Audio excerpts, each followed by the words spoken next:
Bet. An incredible occasion as Canada opened up their World Cup campaign for the men on home soil for the very first time.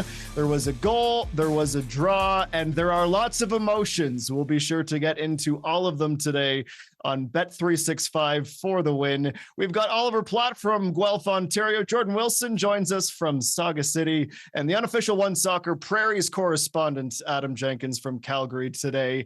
And it won't just be the three of us. We look forward to hearing from Arash Madani later on in the program as well.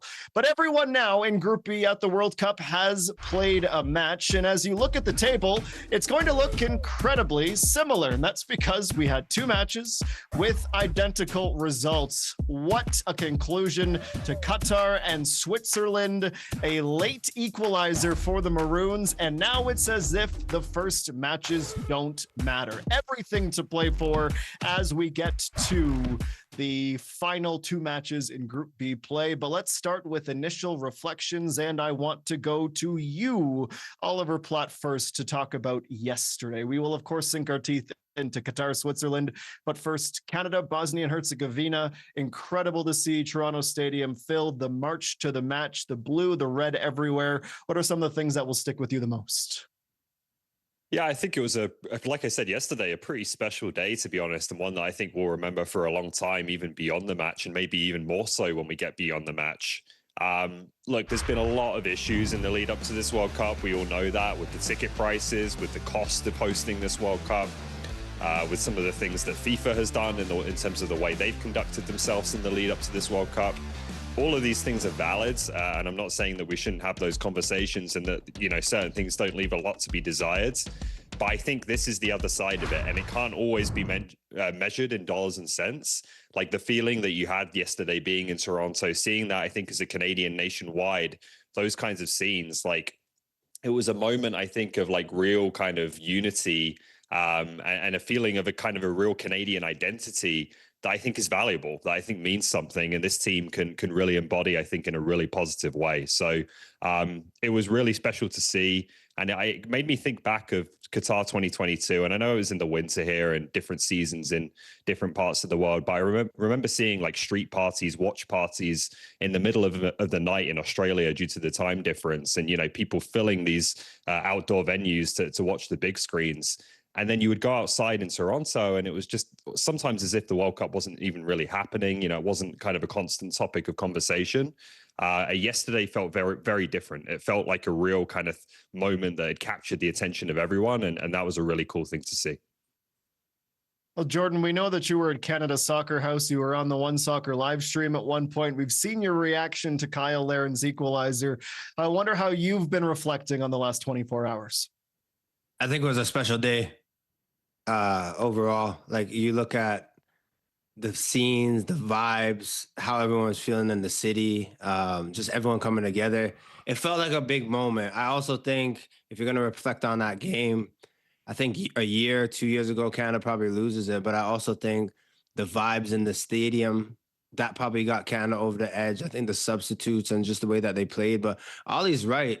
The feeling in the city being there yesterday, it felt like there was something big going on. It felt something special brewing in the city and around the country, right? You're seeing all these watch parties and all the people getting behind this team and what it means. So for me, that's what I'm going to take. Of course, when you look at the match and you think about Bosnia scoring as early as they did off of a set piece, you're like, oh no, this is what we're going to do. But I think Canada willed themselves back into this game.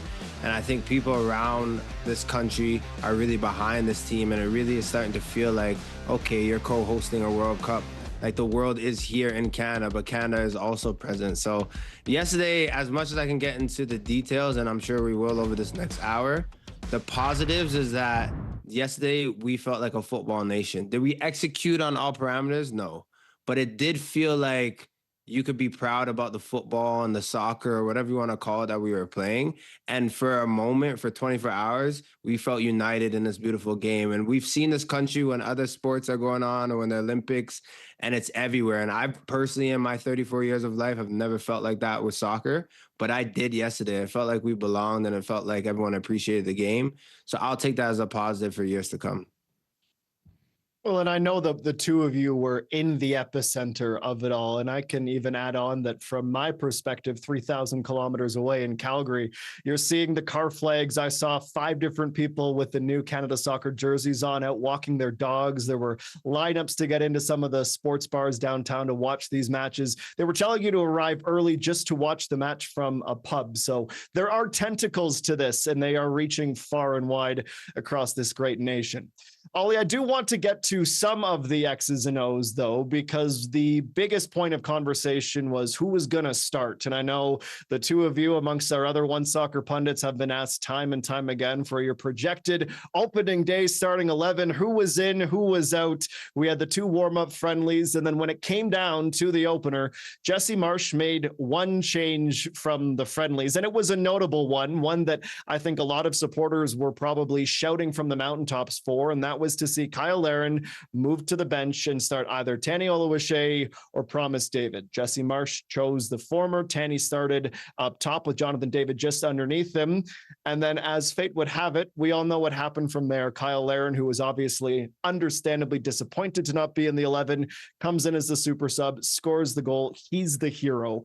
I guess from that, did Kyle Larin prove the fans and the doubters amongst them right or wrong with his performance and with his equalizing goal? Well, if you thought that Kyle Larin's time had kind of come and gone with the national team and he just didn't really have much to offer anymore to the national team as it continues to grow and improve, then you were certainly proven wrong. And I think, I don't think that's everyone in terms of some of the critics of Kyle Larin, but I think it's an element of it. People who are kind of celebrating that he wasn't in the starting lineup yesterday. I think that's still disrespectful to me, to one of the best players to ever play for Canada. At the same time, I don't think you can totally criticize supporters and the kind of the attitude towards Larin, in the sense that before that goal yesterday, he hadn't scored since October 2024. Like, at some point, you have to say that there's validity to, questioning this or being frustrated by this in terms of the lack of output. What I would say is I don't fully understand why it's been solely concentrated on Kyle Larin, because I don't think he's the only one in this team who has struggled to score. I think it's been across the boards for the strikers. And so my target would be less kind of any one of those individual strikers, Kyle Larin or anyone else, and more a question of, are we creating enough quality, for these players? Are we giving them the opportunities in the first place to put the ball in the back of the net? And the recent evidence, I think, would suggest that we haven't been. In the past 11 games since the Gold Cup last summer, Larin has won yesterday. Promise David has won at the end against Venezuela in a bit of a nothing friendly. And Jonathan David has 3, 2 of which were penalties, and 1 was a header off a set piece, so none from open play. Like, that's a real problem for Canada. And I think it, is going to continue to be a challenge for them. And that's where I'd be aiming the criticism, not at individuals like Kyle Larin, who I don't think have necessarily been getting the kind of service to score the goals that you hope for and expect from him. Did Kyle Larin prove the fans wrong or right is the question, and he absolutely proved them wrong. People have disrespected Kyle Larin to the point that said he shouldn't be in this roster, this 26-man, may I say, roster. He shouldn't be in it. He shouldn't start. Jesse Marsch should move on from him. That's how people have spoken about Kyle Larin, right? So he absolutely proved them wrong, and when he's beating his chest and when he's silencing people and the haters, like, I will say it worked out perfectly, because now we got to fire it up Kyle Larin, who's going to go and score a goal. And you can argue, does he score that same goal if he doesn't come off of the bench, or if Jesse Marsch doesn't, upset him to some degree and he's not pissed off to go on and try to be great? That's a whole different conversation. But did he prove fans wrong? The biggest thing, I've had people who love this game, and I have people that had no clue about what's going on, just that we are co-hosting a World Cup. And the first thing they talk about, obviously, Alphonso Davies. Next thing, Kyle Larin. Is he past his prime? Is he good enough to be here for Canada? So I agree with everything Ollie's saying about service and how Canada's playing, but the disrespect that has been placed on this guy's head time and time again, that he's useless. Keep in mind, this is a guy who's had the second most goals for Canada, and he's still there, right? I know it's going to be a while or a couple of goals to go catch Jonathan David, but we have to respect the timing of these goals. The goals that he stepped up and provided for Canada. This is just not a little everyday player. This is Kyle Larin that in the history of Canada has proven his worth and shows up in big moments. And for footy, for soccer, that's a big thing. When you can score, when everything's against you, or a big goal that's needed for your country, you have to respect him. So in that case, he proves everyone wrong. The majority. So then the logical follow-up, Jordan, is whether or not Jesse Marsh got the starting 11 right or wrong. But as I ask you that, I also want to push back on your answer a little bit with the disrespect.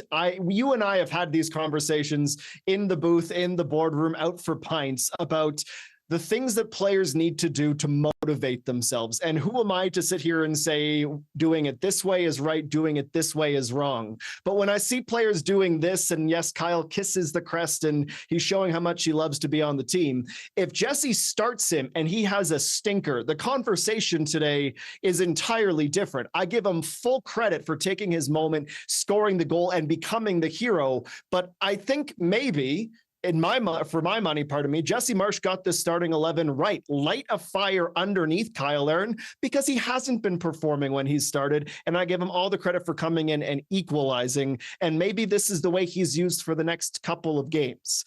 With all that said, do you agree? Did Jesse Marsh get it right by putting him on the bench to start the game, Jordan?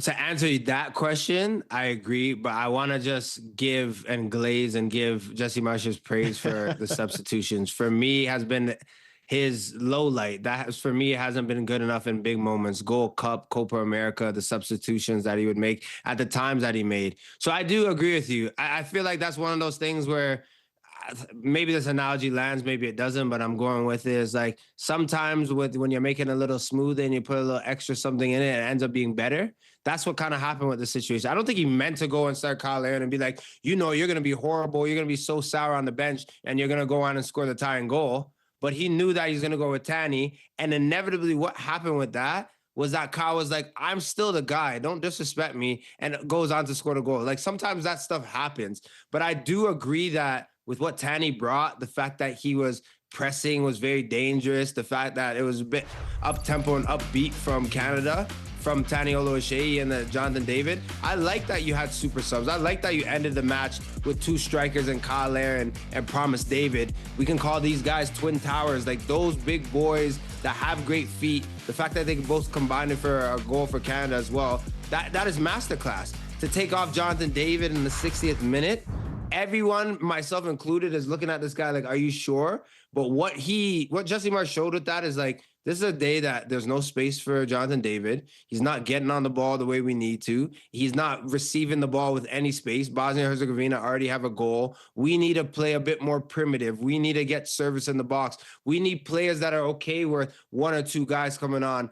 As soon as Ali Ahmed, Schaffelberg, you're looking at Promise David start to get into the match and grow, and we had the 12th man of Canada at Toronto Stadium, we felt like something's here. We can go and score. And what's beautiful when it went 1-1, immediately I'm like, go for the second. I know some people are like, oh, protect what you have, but the momentum was on our side. So I think Jesse Marsh did everything perfectly. And I know the Kyle Aaron fans that are following him would be like, oh, he should have started.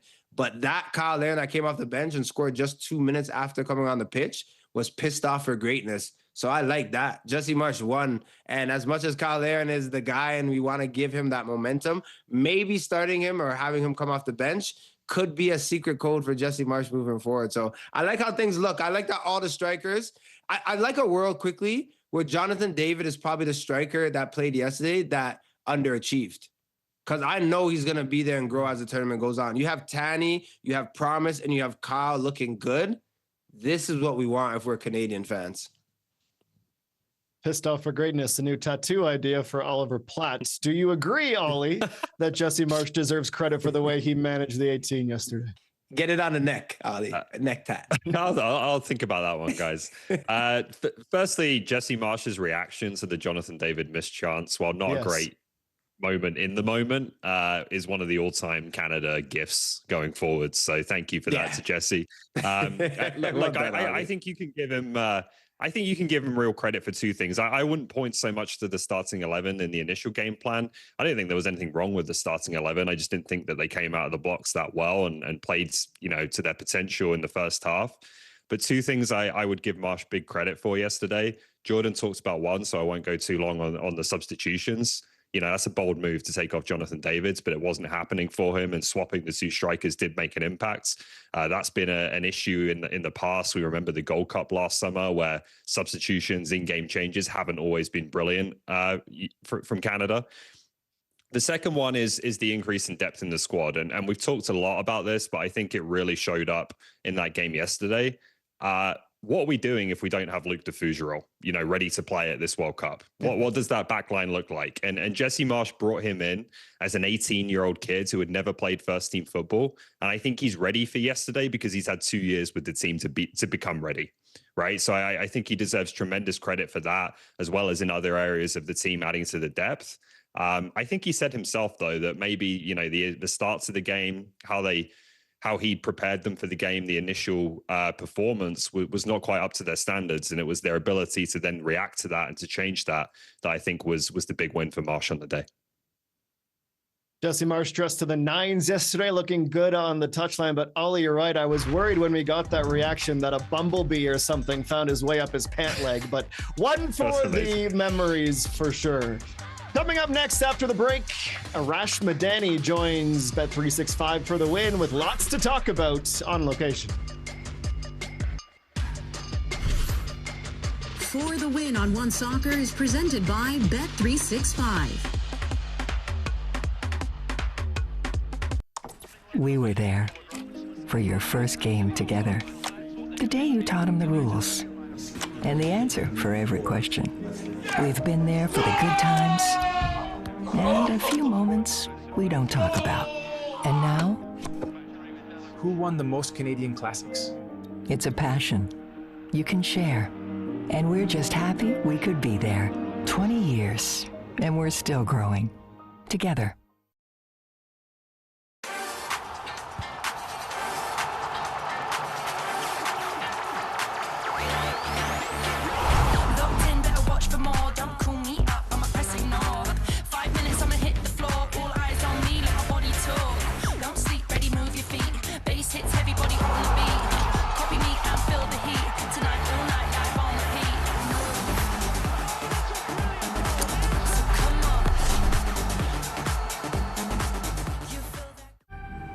In Canada, our future stars don't simply show up on the world stage.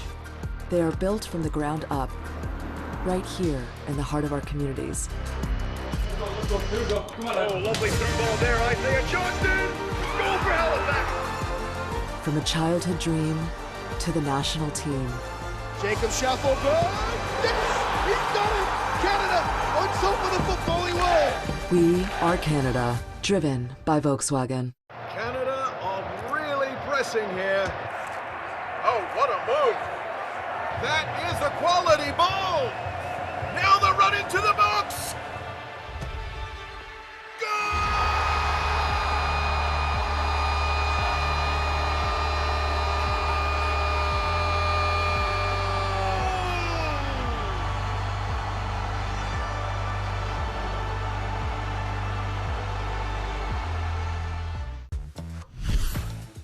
For the Win on One Soccer is brought to you by Samsung.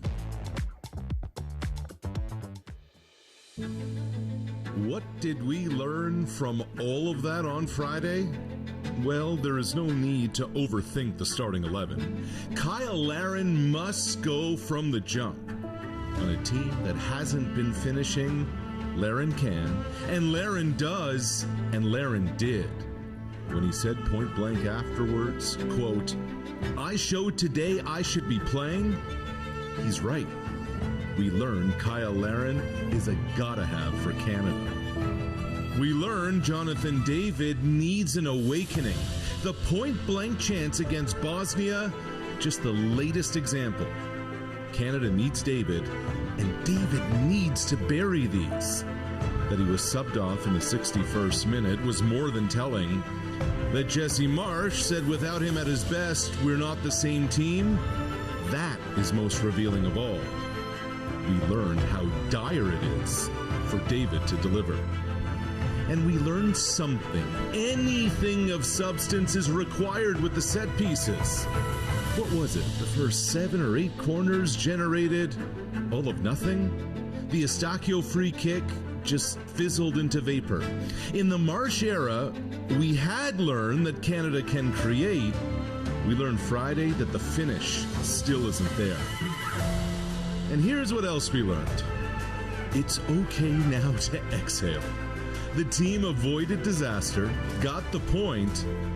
Take care of Qatar, and we may learn the most foreign concept of all: Canada being on the cusp of reaching the knockout stage.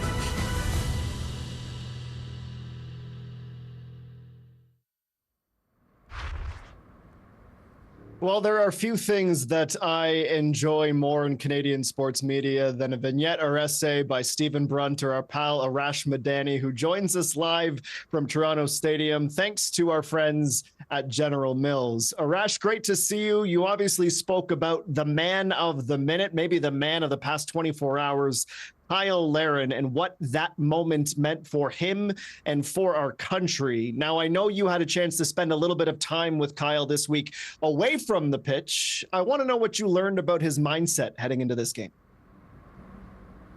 Well, it's interesting, Adam, when you think about everything that came out in the aftermath of that goal, not only in the celebration, but all of the comments and quotes that were outstanding, if we're being honest, from the Flash Zone and the Mix Zone. But on Tuesday morning, I was at Woodbine Racetrack, a horse track, at 6:45 a.m., and that's where Kyle Larin is. His father's been working there for 40 years. Kyle actually, basically, that was his home, away from home. He first started playing soccer up there at the East Gates at like age 6 or 7. He's a horse owner there. He likes going to the track. He said it makes him relaxed. It helps provide a calm for him. And I asked him kind of where he was mentally. He said it's 2 days before. On Wednesday morning, he said, I fully lock in. But it was important for him just to get out there, have a bit of a change of scenery. But he said this, Adam, and I thought it was such an interesting comment. He said, when the game starts, when it's time to perform, I will too. And I spoke with his father, Robert Borland, and he said, when the lights shine brightest, that's when my boy is going to get it done. They were both prophetic in it.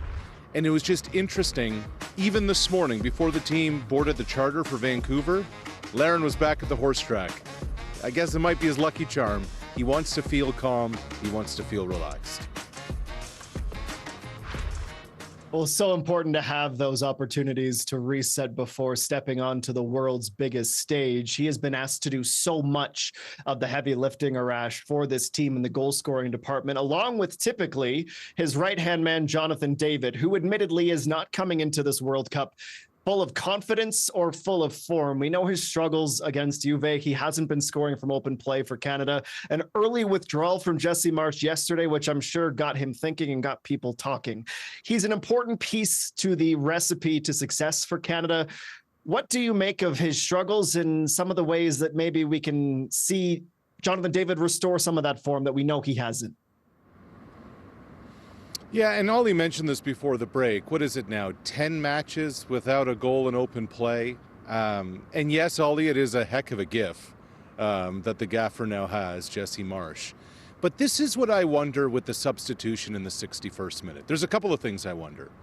One, is it time to get Larin into the starting 11 and get him up there with David and hopefully ignite something there for somebody whose confidence is obviously, dare I say, broken right about now. But this is what I also wonder on the reaction from Marsch after that point-blank miss and also the substitution at the time he did it. Has Jesse Marsch's confidence now dipped with Jonathan David? Look, we see what happens when Marsch has faith in somebody. It doesn't matter if you're 20 years old. It doesn't matter if you're from Port Williams, Nova Scotia. It doesn't matter at all. It doesn't matter if you've had a serious injury like Promise David. It doesn't matter if you're on one leg like Bombito. If Jesse Marsch believes in you, that's the green light. I wonder if that moment was the time where Jesse Marsch is like, is this going to happen for Jonathan or not? And that's why I think this next match is so critical at a time where he hasn't performed for the national team in such a long time. What's it going to take to create any kind of firepower? This is going to be a really telling next Thursday. One Soccer on Location, powered by General Mills. Arash Madani joins Bet365 for the win. So Kyle Larin, Jonathan David Arash, we know those are the guys on the billboards plastered around the country right now promoting this World Cup. They, of course, rightfully get the headlines. But I'm curious, as you've been following the team and getting closer to this World Cup, obviously the performance, now we have 90 minutes to analyze on top of it. The secondary cast, or those we might presume to be outside of the front billboard, who are some of those other faces that have really impressed you? Well, of the millions who watched, many probably didn't really know about Liam Miller before yesterday, and I thought he was terrific on the wing. You obviously want to provide service for your strikers at that position. Miller did that. He was probably their most creative player in the first half yesterday. It was encouraging to see Schaffelberg come in as a substitute for him afterwards, and coming off the injury that the young Nova Scotian is able to deliver. The Miller piece is going to be an interesting one because obviously you want to manage minutes, and it was a hot, humid day here yesterday. I'm interested to see what he's going to log against Qatar, especially now that this match has become suddenly much bigger than we all thought it was going to.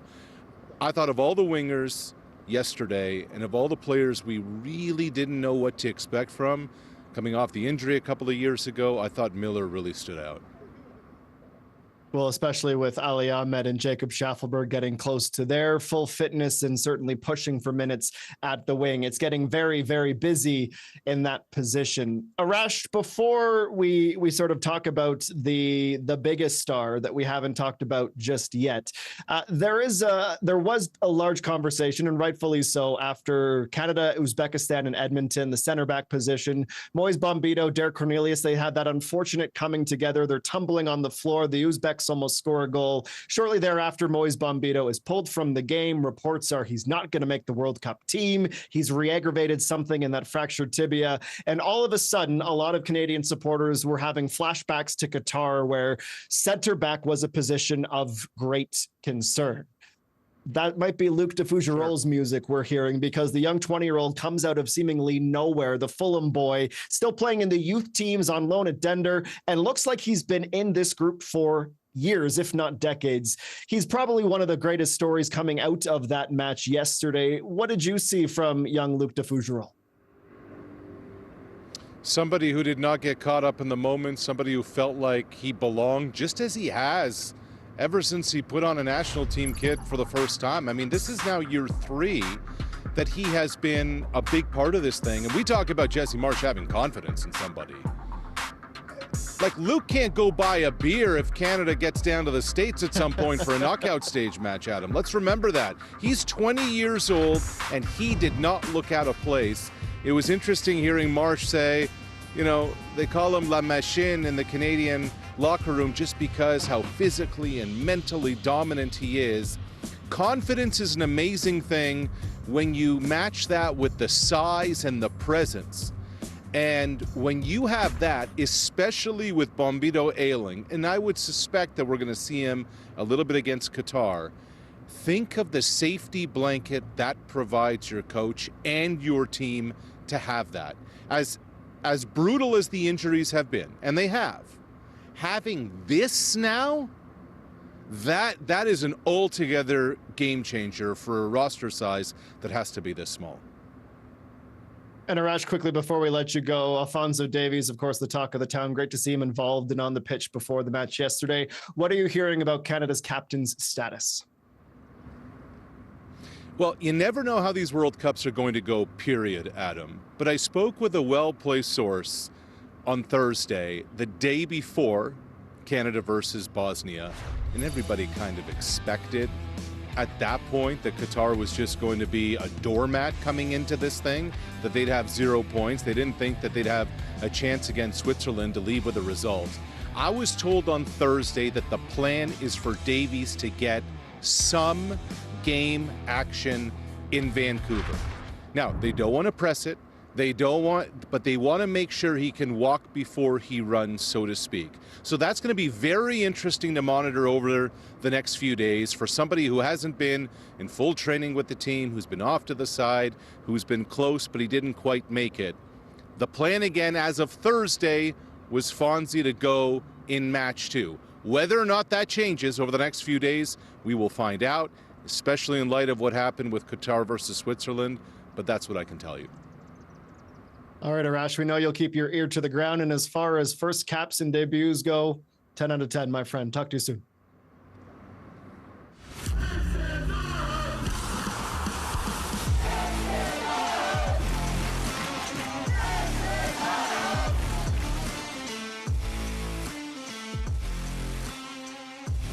Well, we have been dancing around the subject a little bit because there was one game today in Group B, and it turned out to be a thriller right down to the wire. The Swiss, of course, favored to go on and win Group B up against Qatar, the previous World Cup hosts. They were looking for their first World Cup point and making a little history of their own. They waited until the 4th minute of stoppage time in the second half. They would find their equalizer through Huki, a fantastic header. And now all of a sudden, Group B is right there for the taking. The Swiss dominate, as you would expect, 3.25 XG. They held nearly 70% of possession and attempted 26 shots. The Qatari keeper needing to make 6 saves to keep his team very much in this game. As we welcome back Jordan Wilson and Oliver Platt. I'm not sure, boys, this is what any of us had expected to have happened in this match today, but it means a great deal for Group B here on out. Jordan, what are your reactions to the results and what this means for Canada? I never make fun of him because he's the sweetest guy in the world, but I talked to Ali a little bit before the tournament, and I said, man, Qatar, and he had a resounding "they're rubbish." And I got on board, and I'm like, you know what? Out of 48 teams, they're 48. And I kind of looked at it. Look, it's not just Ollie, it's everyone. We're like, Qatar, you should probably deal with. But again, when you're playing this beautiful game that we love, and you give a team a little, you keep that door open a little bit, you get goals and scenes like we just saw with Qatar. You're watching that match. I'm watching it. I'm like, Switzerland is in complete control. They've had probably a dozen big chances, but they don't find the back of the net. But they're still sitting pretty 1-0 up. Qatar goes and takes the rug right under them and gets that point. Everyone is tied for 1 point in this group and also have the same goal difference. I don't know if this is a good thing or a bad thing yet. I don't. You're looking at it like it's wide open. Canada can go and top the group, but then you also look at it and you're like, you're playing Qatar the next round. This is a final. Like, I know people might not want to hear that. Oh, there's time. It's a final. Also, too, I think the thing that helps maybe is like you're watching Switzerland and Bosnia because they'll play at 3 and Canada will play 6 p.m. Eastern. So they do play before. However, a win is the thing on the table because you win and get 4 points. Whatever happens in that other game, you're looking at that last game now saying, all we got to do is X, Y, and Z. It's in your hands. That's what you want to do if you're Canada. You don't want to tie. You don't want to have to go into the last game and pull off something miraculous when everyone's playing. You don't want that. So, yeah, this team that I thought was rubbish, Ollie thought was rubbish, has now just pulled the rug under Switzerland, and I'm nervous now. This match on the 18th, next Thursday, is a final, and I really hope that Canada treats it as such. Yeah, I still don't think they're very good. Like, you saw the expected goals on that graphic. Switzerland should have put that game away. Remarkable that they don't. I think it's a good thing for Canada because it increases our chances of winning the group. Like, simple as that, to be honest with you. It's a much better thing for Canada if we'd beaten Bosnia. Then we're in an incredible position going into that second game. So, that's the one kind of hint of regret. There are a couple of caveats to that, I think. The first one is that the possibility of everyone having 4 points and there being a 4-point team in 4th place who doesn't have a chance of progressing is still in play. We want to get that out of the way as early as we can, and it's still a possibility right now, even if still a pretty remote one. The second one is a bit more complicated, but I thought there was a possibility if Switzerland had 6 points out of 6 that they might rest and rotate in that third game and not really care that much whether they finish first or second. And the reason for that is that I don't think the opponent in the next round for the first or second place teams will be that much different in terms of quality. And also, Switzerland are based in San Diego, and the second place team plays in Los Angeles. So that might even in some ways be slightly preferable for them than going back up to Vancouver again. The other thing to note is that the second place team in this group plays much earlier in the round of 32 than the winner. They play on June 28th compared to July 2nd. It's a massive difference. And it means that the second place team only gets a 4-day turnaround for that knockout game.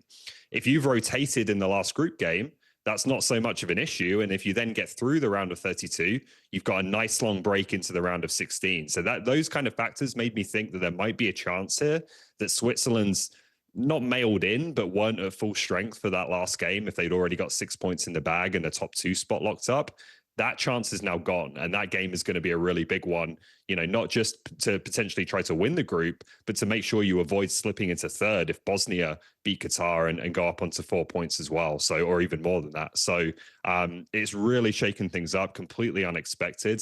Still think Canada should be getting a routine win over Qatar. Okay, Jordan, we heard from you before the tournament about how you expected the group stage to go. I think you said 7 points was what you had circled. That is obviously still in play, though it might be a little bit tougher with everything to play for. But a lot of the pundits were saying the path was Canada draw Bosnia, they beat Qatar, they can lose to the Swiss, and they're dancing. With this result and how this affects the table, how do you think this changes the path forward? Yeah, it's different now because you're waiting, right? If we leave it for Canada to kind of see what happens, I don't like those chances. But I agree with Ollie, and I agree with people that are looking at this as an opportunity to go and take the lead. But that's something I've yet to see, right? We've had the lead in a tournament as well. When you look at the last World Cup, and it was quickly you take it away, and that's a game that we lost 4-1. I believe that this team is so different. That was against Morocco, but I believe this team is so different now. But again, early on, we knew that Bosnia and Herzegovina, where they could hurt Canada, was on set pieces, got one very early in the first quarter of the match, right? And then Canada was trailing. For me, it didn't feel like Canada was trailing, but they still were, and they were still down 1-0, and Kyle Larin goes and saves the day. So what I want to see against Qatar is what I saw in the second half. The Ali Ahmed vibes, like players going saying, we're going to go and make the difference.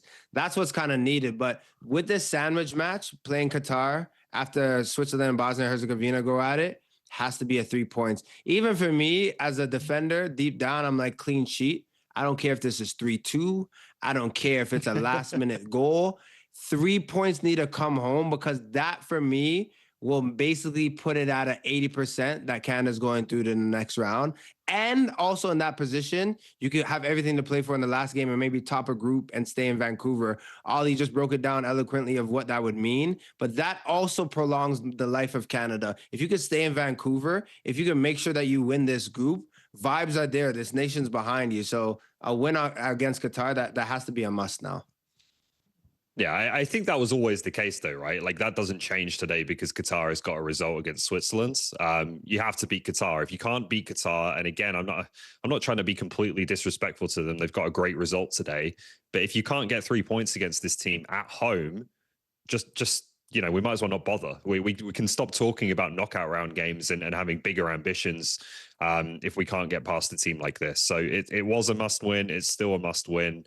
And I think Canada has more than enough to get the job done. And if the Swiss taught us anything today, it's the importance of finishing your chances against a team like Qatar, where Canada will have so much to play for in the next match. The TELUS Canadian Championship, we are not that far away from its resumption. We'll be into the quarter-final round, which means the Vancouver Whitecaps will join the tournament. We'll have CF Saint Laurent and Forge, Vancouver FC and CF Montreal, and the Whitecaps and Cavalry. All 3 matches taking place on July the 8th on One Soccer. So Qatar and the Swiss were the upset so far. The statement match of the World Cup to this point, USA 4, Paraguay 1. That's next when we return.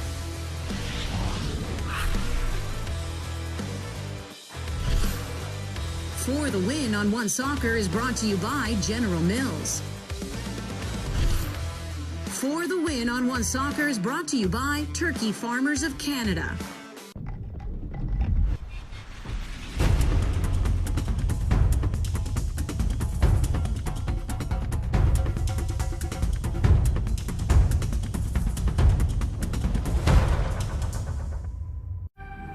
In Canada, our future stars don't simply show up on the world stage. They are built from the ground up, right here in the heart of our communities. Oh, lovely through ball there, Isaiah Johnson. Goal for Halifax. From a childhood dream to the national team, Jacob Schaffelberg.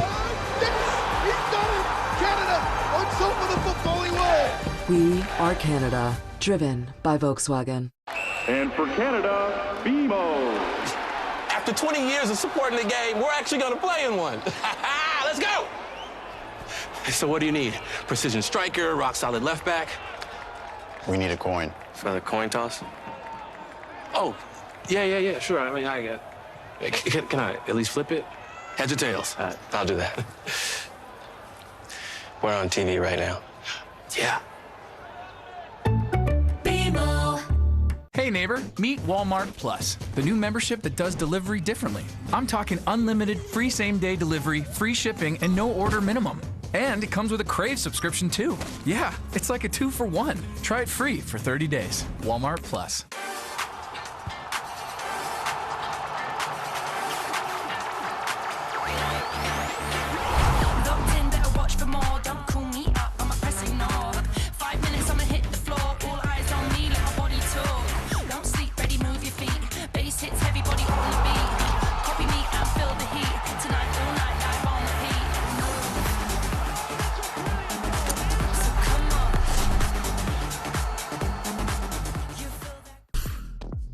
For the Win on One Soccer is presented by bet365.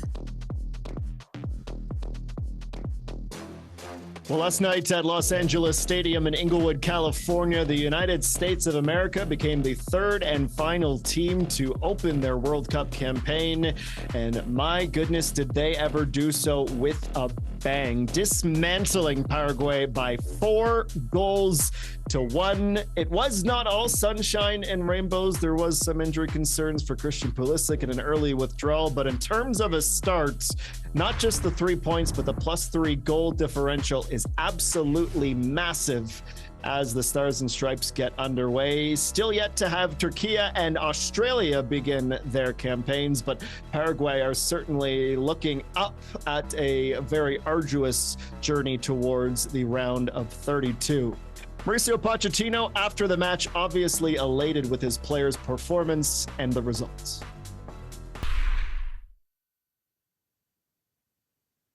Well, the coach certainly feeling the pressure of being a host nation and the host nation that will have the most matches on their soil. Spoke about trying to win over some fans. Oliver Platt, if they continue to put up performances like that, they'll certainly be in the news cycle. But I guess that's the question, isn't it? Is this team for real? Was that the new bar for the United States of America, or is that more of a flash in the pan against the Paraguay side that certainly didn't bring their best? I think they're for real. I was pretty high on this team going into this tournament. I think they're the best team in CONCACAF, and I think there's a decent gap there, to be honest with you. Mexico, I do think, have a more straightforward group. So, it was going to be interesting to see how each host country started, Canada included. But this is the most talented team in CONCACAF right now, with the manager who has worked at by far the highest level and has a ton of success. And I thought they were superb in this game. And I know people were going to say that Paraguay were very poor. Perhaps we'll have to wait and see how the US perform against Turkey and Australia. But Paraguay weren't poor in qualifying. They started really badly, changed the manager, and then they lost one of their last 12 qualifiers in a very difficult region, obviously, in South America. Only one goal or fewer conceded in 10 of those 12 games. Like, they were far from a pushover. They looked like a team on paper that could be a difficult team that frustrated the US in the opening game. Good defense. Andres Cubas, we all know very well, sitting in front of them. And the US made it look easy. I thought, the three of McKennie, Tillman, and Pulisic playing kind of in front of Tyler Adams and behind Balogun, the striker, so fluid, so good to watch, and just so much pace. They were so quick, both in terms of the running and also the speed of their play. So really impressed, and I think they can have a very good tournament, particularly, obviously, with the home advantage. Best team in CONCACAF, Ollie? Yeah, for me, it's pretty easy right now. Yeah. Really? Look, I'll say for opening act to start the tournament, you're looking at the U.S. and the way they handle their business. Ollie touched on it.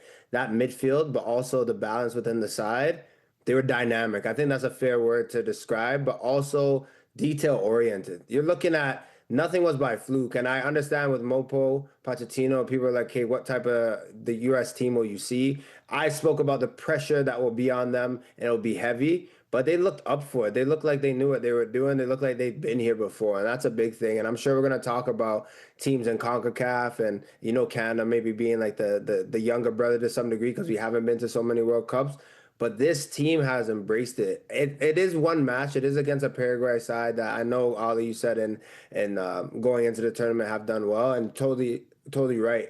But a team that they shouldn't have dealt with them the way that they did. They were very tidy. Like Paraguay it wasn't their best day, but the U.S. were that strong that made them look poorer than they are. They're not rubbish. They're not on that level. But from the beginning, we saw how early their first goal was for the States as well. They just looked like they were at the party. They knew the cheat codes. They knew all the codes and the buttons to press, and they did that. Can they sustain that for the whole tournament? You're going to see dips and all the ebbs and flows as most teams get to. But that start, but also hosting this World Cup, I like that combination for the U.S., and they're definitely going to make a deep run if they can continue that form. Well, and even how they dealt with adversity. They had a chance to go up 2-0. Goal was called offside by this much. And then I think scoring maybe 45 seconds after the fact just shows that this is a group that is willing to roll with the punches right now. And we all know that the coaching carousel post-World Cup is a real thing. A lot of these managers are coaching for their jobs after the World Cup. Jesse Marsch is the exception and not the rule. Mauricio Pochettino, Jordan, has been under a ton of pressure, understandably, with the American and Mexican media being maybe a bit more rabid than what we're used to up here in Canada. Did he buy himself some time or earn a little grace silencing some of the critics, or is it too early? He has to be playing in early to mid-June, whenever that quarterfinal is. That's what it is. You have to go a place that July. Yeah, yes. Sorry, in July. I said June. Forgive me, because that's the month we're in. But July quarterfinals. That's where they gotta go. Like I'm looking at this team in 2010 when they're making noise and going round to 16, and you're looking at the U.S. at the time with Dempsey, with Donovan, with you could say the golden generation. You have to go to a quarterfinal. Like you're not gonna get a better chance. You're not gonna host the next at least 2 World Cups, right? It's not coming back to North America. This is the opportunity. This is a team as well that has some young stars, but also has some seasoned pros. This has to be the group for Mopo to be like, we got to do something that we've never done before. I think if he does that, Ali, then that allows him to be in a position where he feels comfortable and he feels like, look, I can continue to coach this squad and put them in a position. If they bow out earlier than that, I think people are going to say, who's the next man up? Because that's what the media, that's what the people that are so invested in this American team, that's what they want. People have talked about winning the World Cup. So not going as far as they've ever gone, that's the only thing that I feel that could put him in a position where he feels insulated, where he feels secure. You got to go to quarterfinals. Minimum. Yeah. And yet, Ollie, if they had not won, or if they had not won so convincingly, there would be questions about, well, it's just Paraguay and this is just the group stage. It's just match 1. There's a long road to go. It feels like when you manage your team to a statement like that, you are at least getting in the good graces of a lot of supporters. Well, I hope so. Like, this is the kind of crazy thing for me. I know there's high expectations there, but this idea that Mauricio Pochettino, who has managed Chelsea, PSG, took Tottenham to the Champions League final. If you see the state of Tottenham lately, or really at any point since he left that club, the idea that he kind of needs to prove himself and demonstrate that he's, equipped for this job is just pretty crazy to me, to be honest with you. I also think that there's like a lot of people in the American media and American soccer fans who were demanding a shakeup. They thought the players were kind of a little bit soft and not as tough as previous generations, entitled. There was a dislike for them to a certain extent. And Pochettino has come in and he has shaken it up over the course of the past couple of years. And it hasn't always been smooth sailing, because it won't be when you take that approach. But he hasn't coddled them. He's created competition in the group. No one is guaranteed for their place. And he's kind of taken a lot of criticism for doing that when it's felt like, isn't that exactly what you wanted? I think they're now seeing the results of that, where you see players who are really motivated to play for their country, who know that their place isn't guaranteed. And I think have been through a process over the past couple of years that, again, while it wasn't always smooth sailing or pretty, has now made for a better team. I think they're in a really good place. And I think he's done a lot right to get them there. Whether or not he's here after the World Cup, obviously there's going to be some big clubs calling, but they're in a great position to have a fantastic World Cup. And that was the job he signed up for.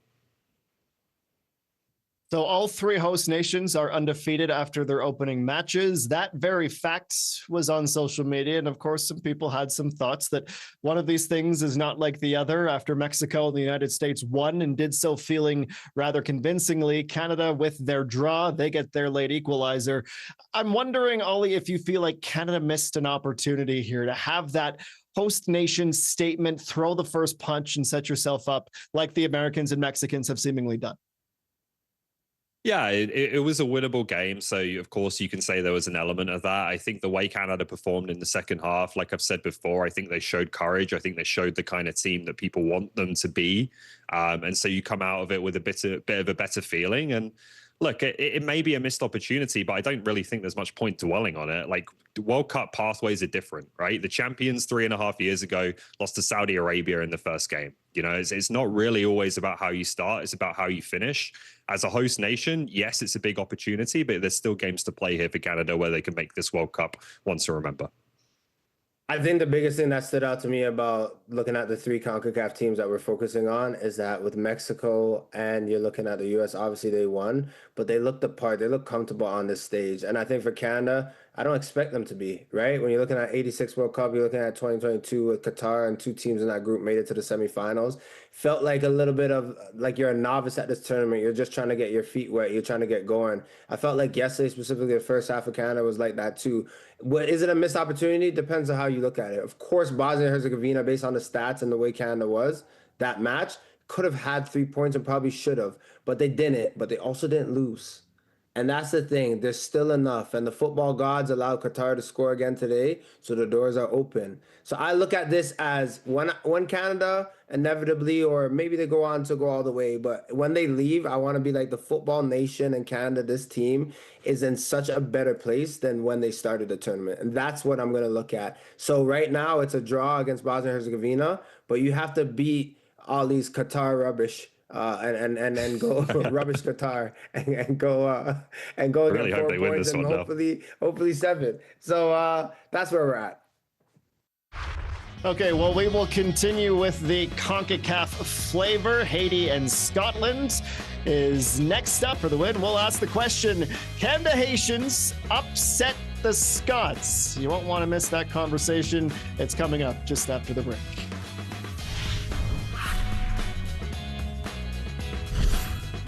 For the Win on One Soccer is brought to you by General Mills. For the Win on One Soccer is brought to you by Turkey Farmers of Canada. Canada are really pressing here. Oh, what a move. That is a quality ball. Now the run into the box.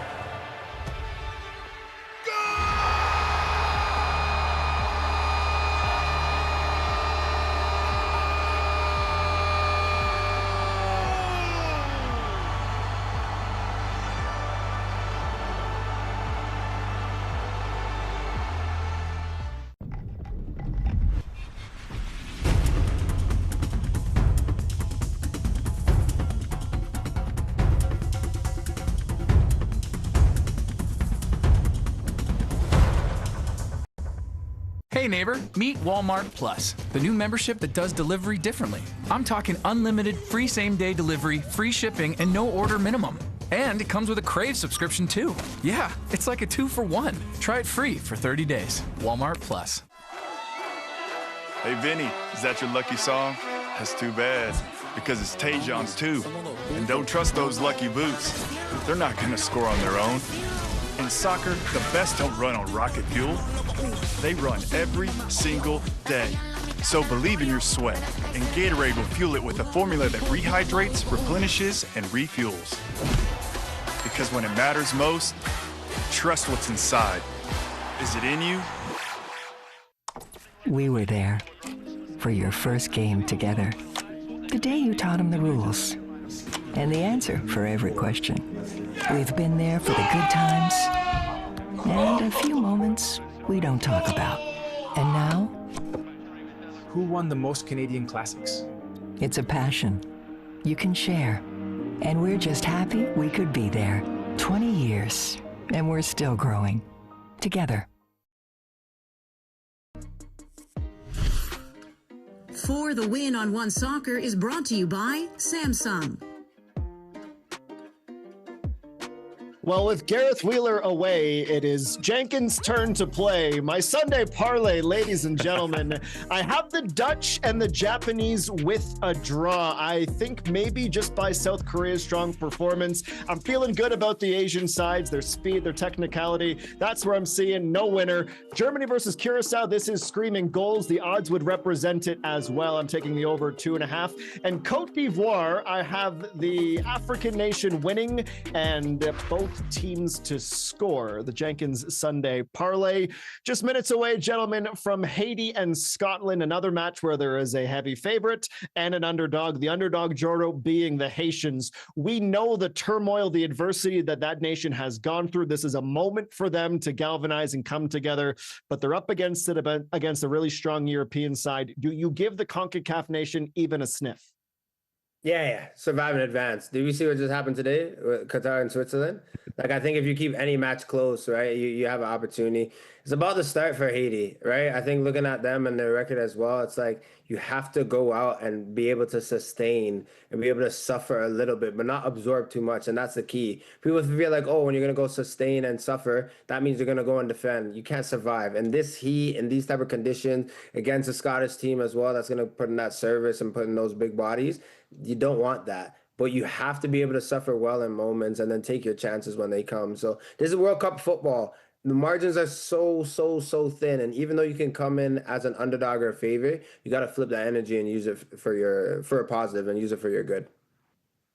Okay, Ellie, some heavy hitters in action on Sunday. Germany, the Dutch, Japan, Ivory Coast. Who is your Tellus player to watch?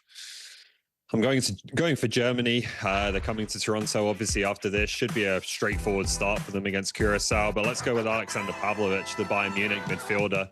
He's going to be integral because Joshua Kimmich, who often plays with him in central midfield for Bayern, he's going to play right back for Germany. So you'll see Kimmich obviously still pop up in those central areas, as we know fullbacks like to do in the modern game from time to time. But Pavlovic is a highly promising, already very accomplished, to be honest, for anyone who watches the Bundesliga on One Soccer, central midfield player.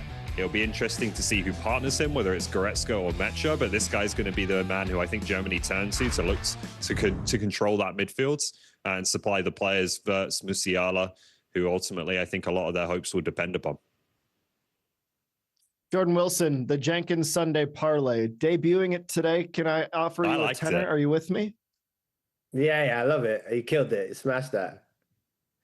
All right. Well, just remember, if you lose the bet, it's not my fault. But if you win, you are welcome. Ladies and gentlemen, bet365 for the win. Soon our attention will turn to beautiful British Columbia, Vancouver, and BC Place. We thank you for joining us today on the program. We'll be back with you tomorrow. For Ollie and Jordan, I'm Adam. Chat then.